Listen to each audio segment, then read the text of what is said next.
Salut les petits potes, c'est Charles et ça commence now. Aujourd'hui il n'y aura pas une, mais 8 victimes. On est encore au 19e siècle et jamais le meurtre d'une famille locale ne va susciter autant d'émotions au niveau national. Jean-Baptiste Tropman, c'est le serial killer qui va précipiter 3 régions, l'Alsace, le Nord-Pas-de-Calais et la région parisienne, dans un feuilleton cauchemardesque. Nous sommes le 20 septembre 1869, le soleil vient de se lever et le cultivateur Jean-Louis Auguste Langlois est déjà prêt à se rendre sur son champ. Son champ il est situé à 1 km de la gare de Pantin, à proximité de Paris. Et arrivé dans ce champ de luzerne, l'homme qui est attentif à la terre va remarquer des taches sombres et se met à les suivre. Il va découvrir qu'elles conduisent à une parcelle voisine qui vient d'être fraîchement labourée. Il va aussi remarquer que là où se terminent ces traces, la terre présente quelques irrégularités. Il sait qu'elle a été retournée et que les sillons ont été maladroitement reconstitués. Il va se mettre à creuser, tombera sur un mouchoir, va creuser encore, et là c'est un visage qui apparaît à sa vue. Il va se dépêcher de prévenir la police locale, et très vite c'est toute une foule de curieux qui va approcher au champ, et il va falloir envoyer la troupe avec les baïonnettes pour protéger ce champ. Si la nouvelle se répand si vite, c'est parce que dans le champ, on va assister à un spectacle effroyable. On va d'abord déterrer le corps de Madame Quinck, puis celui de ses enfants, qui sont âgés de 3 à 16 ans. On aura alors tour à tour les corps de Gustave, Henri, Émile, Alfred, Achille et Marie. La police va arriver rapidement sur les lieux et ouvrir une enquête qui va passionner la France entière pendant 4 mois. C'est l'histoire d'une famille du Nord dont les corps vont être retrouvés près de Paris, et un peu comme dans l'affaire Dupont de Ligonnès, seul le père manque encore à l'appel. Certaines villes françaises vont alors entrer en rivalité pour avoir l'honneur d'ensevelir la famille Quinck. On aura alors la participation de Lille, Roubaix, Tourcoing, Pantin, qui réclame un droit du sol de par la découverte des corps, et Cernay, qui est une ville d'Alsace dont les Quinck sont originaires. Le 30 septembre, les 7 cercueils vont attirer près de 50 000 personnes, et le 1er octobre, les usines en France vont se mettre à fermer, tandis que la note de l'enterrement sera envoyée à Napoléon III. On se remémore alors de cette famille qui était venue s'installer dans le Nord pour raisons professionnelles. Jean, le père, a monté un atelier au fond de son jardin et il fournit en pièces détachées les industries textiles de la ville de Roubaix. À force de travailler autant, les parents ont commencé à monter les premiers étages de l'ascenseur social. Leur fils aîné, Gustave, est promis à un bel avenir. Le rêve de Jean Quinck, c'est de retourner dans son Alsace natale et d'implanter sa propre petite usine. Mais pour ça, il a besoin de fonds, et c'est cette recherche d'argent qui va le mettre sur la route d'un dénommé Jean-Baptiste Tropman. Comme la famille Quinck qui habite au 22 rue de l'Alouette, Jean-Baptiste Tropman va emménager dans le Nord, et c'est cette origine alsacienne commune qui va rapidement faire sympathiser les deux hommes.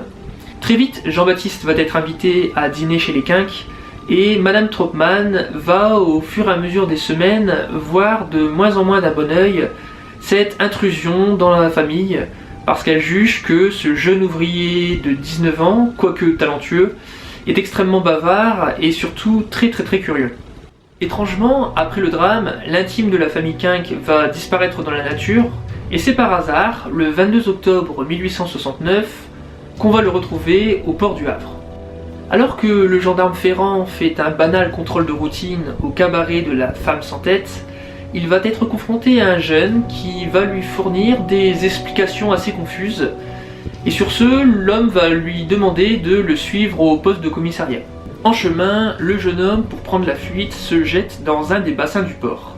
Heureusement, un ouvrier qui passait par là va le repêcher, et on va retrouver sur lui des papiers au nom de Jean Quinck. Tropman va alors subir un interrogatoire musclé de la part des enquêteurs, mais de A à Z, c'est le sang-froid dont il fait preuve qui va impressionner. Au tout début, il va nier tout en bloc, rejetant la faute sur le père de famille toujours introuvable, allant jusqu'à dire que Jean Quinck s'est embarqué seul pour faire fortune vers l'Amérique. Bien évidemment, ces propos ne satisfont pas les enquêteurs qui se contentent de le transférer à la prison de Mazas. Le 25 novembre, face à un nouvel interrogatoire avec des questions toujours plus précises, Tropman va livrer avec des détails étonnants la manière de retrouver le corps de Jean Quinck. Les enquêteurs vont donc aller jusqu'à la forêt du Holz en Alsace, et c'est le vol tourbillonnant de corbeaux qui va attirer leur attention et les mener vers un cadavre qui est complètement inidentifiable.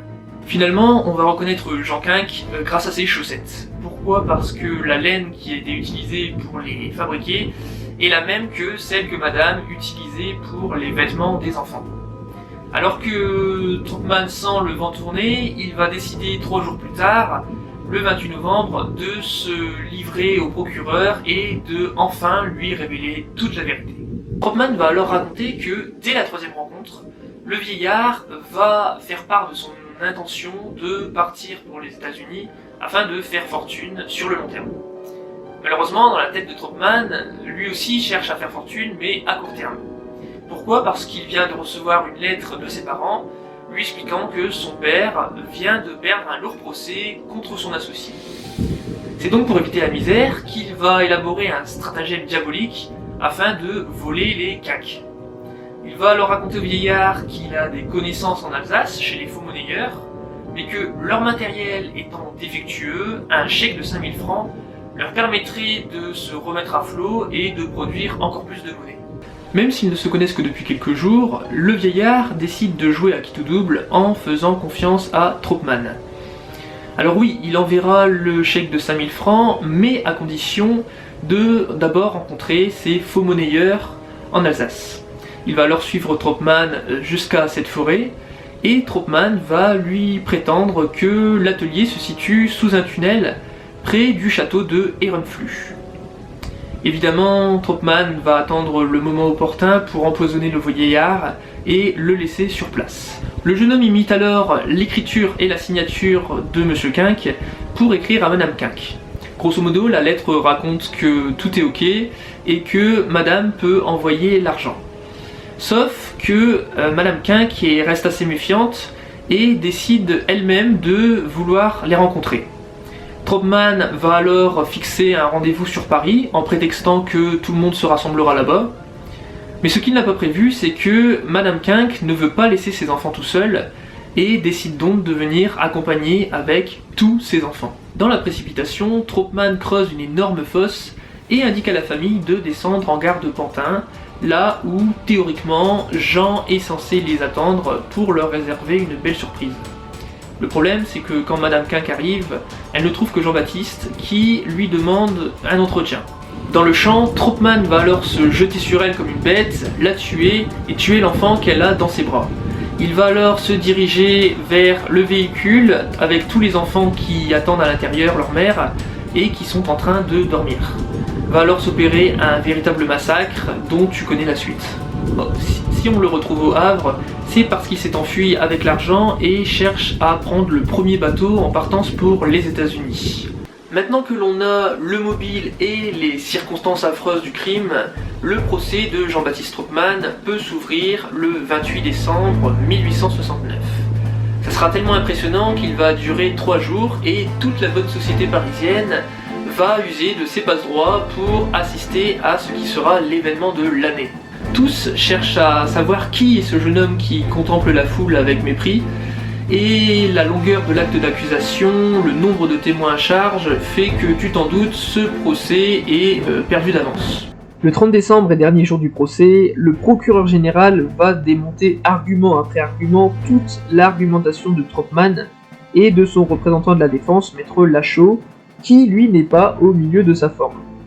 Il va tout de même essayer de faire un discours plutôt poignant, mais malheureusement pour eux, 35 minutes suffiront au jury pour envoyer Tropman à l'échafaud.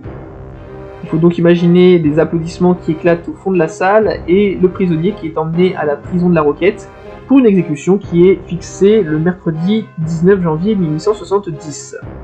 Comme l'exécution de l'ennemi public numéro 1 provoque l'arrivée d'une foule immense dès minuit, on va louer les balcons et les fenêtres, et très vite, les autorités vont regretter d'avoir organisé cette cérémonie en plein milieu d'un quartier populaire. On va donc dépêcher 400 hommes à pied et 26 hommes à cheval. Et il faut imaginer que à 6h30 du matin, la lame va glisser. Juste avant, Troppmann aura eu le temps de mordre son bourreau. Et juste après, c'est le peuple qui chantera la Marseillaise. Je te retrouve très bientôt pour une prochaine affaire criminelle du Nord-Pas-de-Calais. Et en attendant, je te dis, prends soin de toi. Allez, salut!